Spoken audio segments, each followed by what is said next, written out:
Los Bakongo creen que vivimos en un mundo multidimensional. El mundo físico y el espiritual son dos espacios que se entrecruzan en algunos puntos del universo. Los humanos estaríamos viviendo en las dimensiones inferiores y los curas, los sacerdotes o los chamanes del pasado vivían en dimensiones superiores.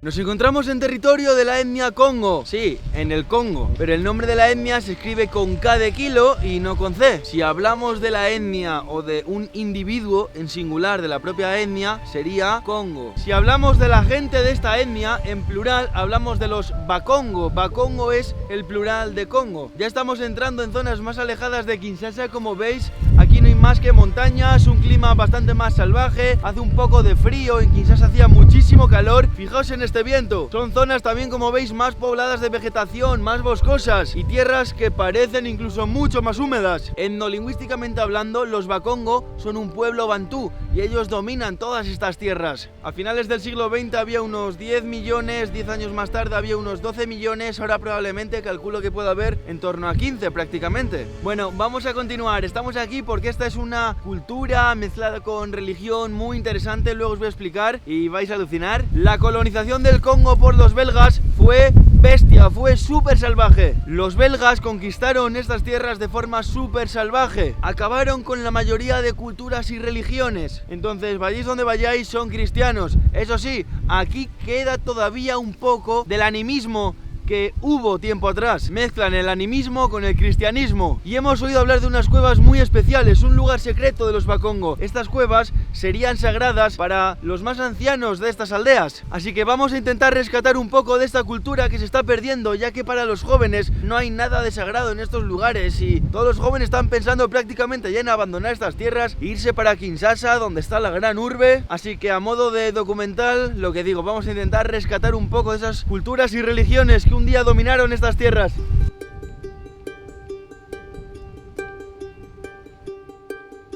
Me gusta lo que veo en estas zonas, que aprovechen la fertilidad de los suelos para plantar, para tener cultivos. Son zonas, como digo, más alejadas del caos de Kinshasa, menos contaminadas, y me gusta que lo aprovechen. Esto es que se acabe el hambre para el pueblo.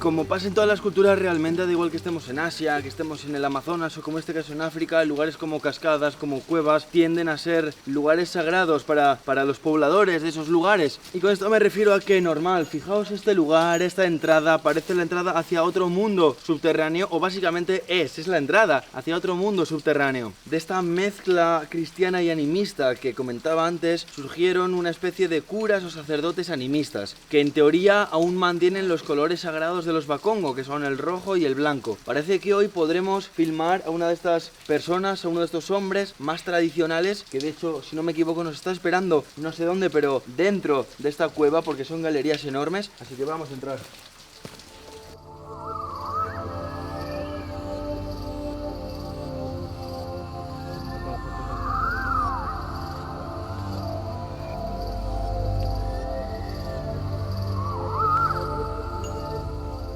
Mukota kaina kwani mambo kokansi ava mukota ifulfitisisa zidrua zabankaka. En estos momentos nosotros no contamos con los ítems necesarios para conseguir el permiso de acceso a la cueva, pero sí que podemos dejar un poco de dinero, el equivalente, para que ellos puedan comprarlo después. Yo debo depositar este dinero en el suelo de la cueva y el sacerdote lo recogerá después.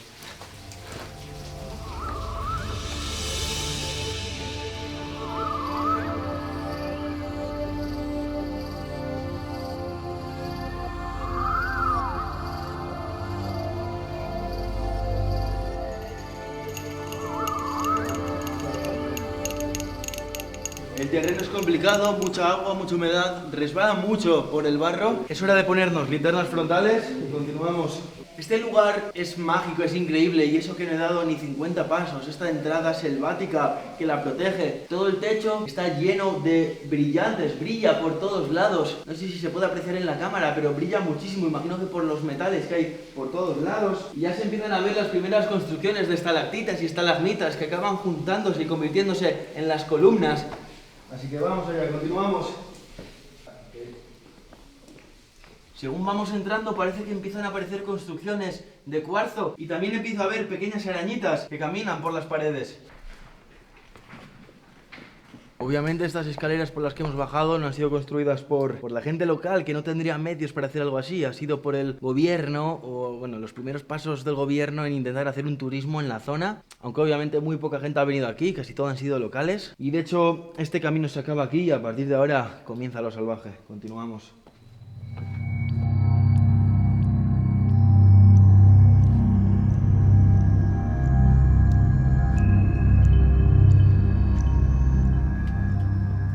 Probablemente siendo una cueva con una pendiente tan abrupta hacia abajo, con una entrada tan estrecha, si fuera en las montañas comenzara a llover, probablemente se formarían unos densos y potentes ríos que entrarían cueva abajo y estas aguas nos podrían ir llevando y conduciendo hacia las zonas más internas y quedaríamos atrapados.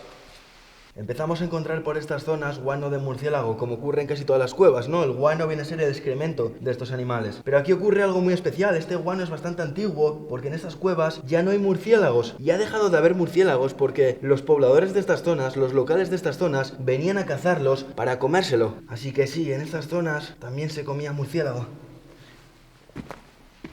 Estamos empezando a escuchar murciélagos y de hecho acabo de ver dos entrando en estas rocas de aquí. Esto querría decir que aún quedan murciélagos en estas cuevas, aunque muchísimo menos que en el pasado. Y se le puede ver, confirmamos que aún quedan algunos murciélagos en estas cuevas, aunque son pequeñitos. Esto no debería de aportar tampoco mucho a la dieta de los locales. Según me comentan, en estas pequeñas lagunas, charcas prácticamente, que se empiezan a formar, a veces podemos encontrar peces ciegos, peces que solo pueden vivir dentro de la cueva, se mueren, se los sacas fuera, y que algunos de ellos son transparentes, son de estos peces que se les pueden ver los órganos y las espinas dentro. En esta ocasión no los estamos viendo, o puede que se hayan escondido ya, los transparentes, los ciegos. Esperamos poder verlos después. Apuntando con la linterna, parece que allá al final hay 3 o 4 de estos peces.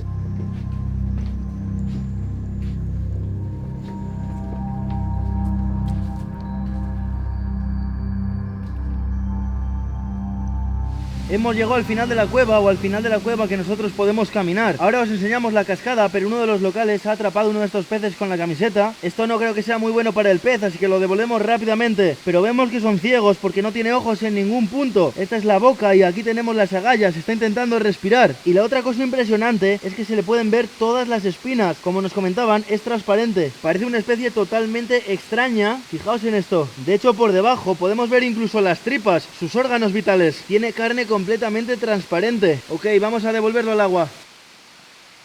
Nos han traído hasta las zonas donde podemos ver más de estos peces nadando libres y además en cantidad. Fijaos en esto.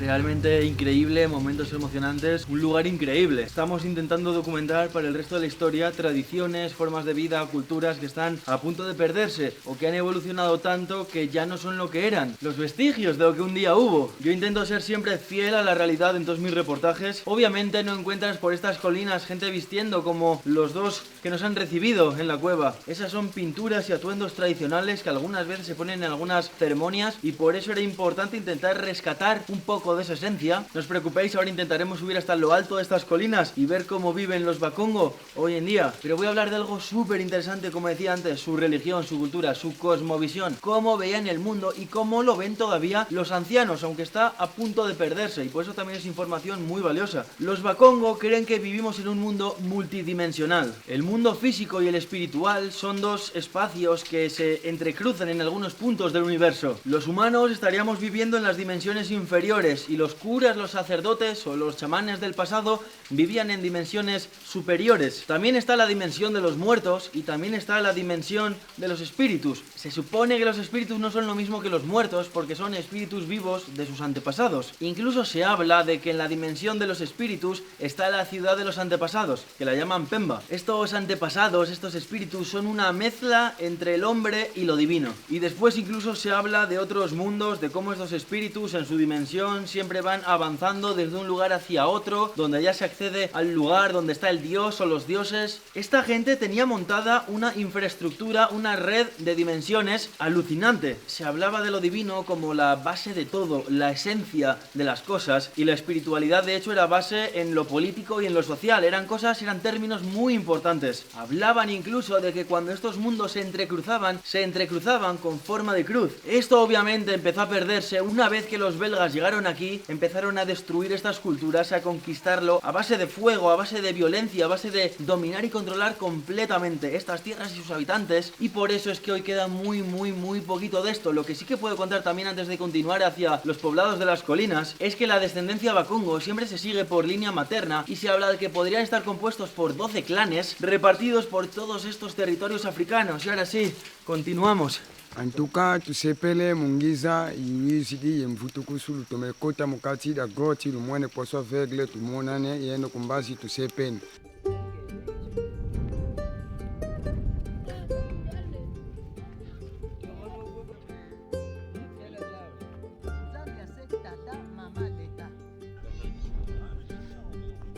Merci Beto.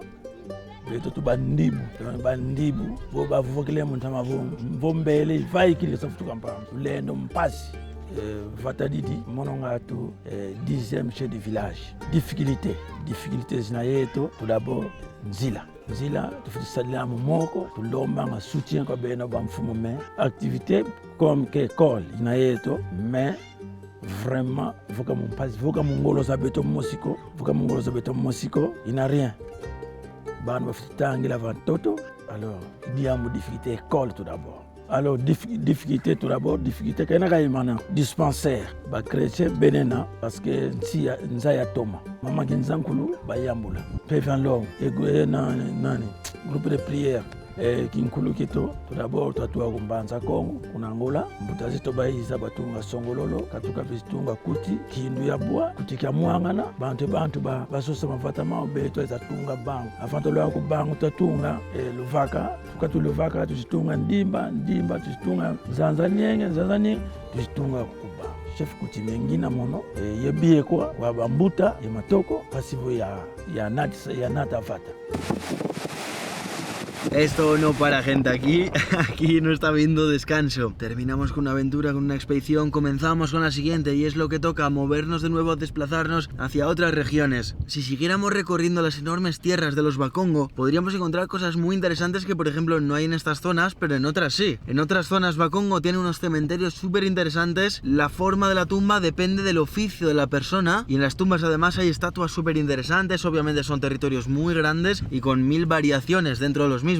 Esta es la cueva más grande, se podía continuar por diferentes caminos, nosotros hemos seguido por uno, ni siquiera hasta el final porque ya se ponía complicado y lo que digo, recorrerlas en su plenitud probablemente incluso sea imposible. E igualmente mínimo hay otra cueva más. Y ya para despedirnos después de, bueno, la entrevista que le hemos hecho al líder de la comunidad de esta aldea, me dice en francés, mira, normalmente no se permite hacer entrevistas con los líderes y yo te he dejado, así que invítame una cerveza, me dice.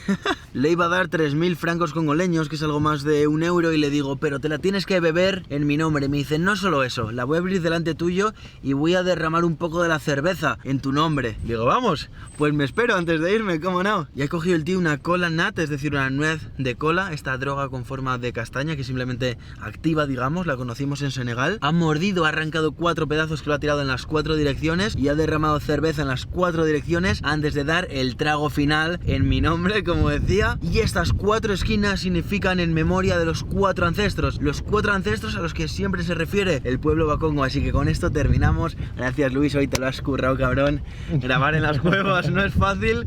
Y continuamos con este humo que está llegando. Están quemando zonas de cultivo. ¡Adiós!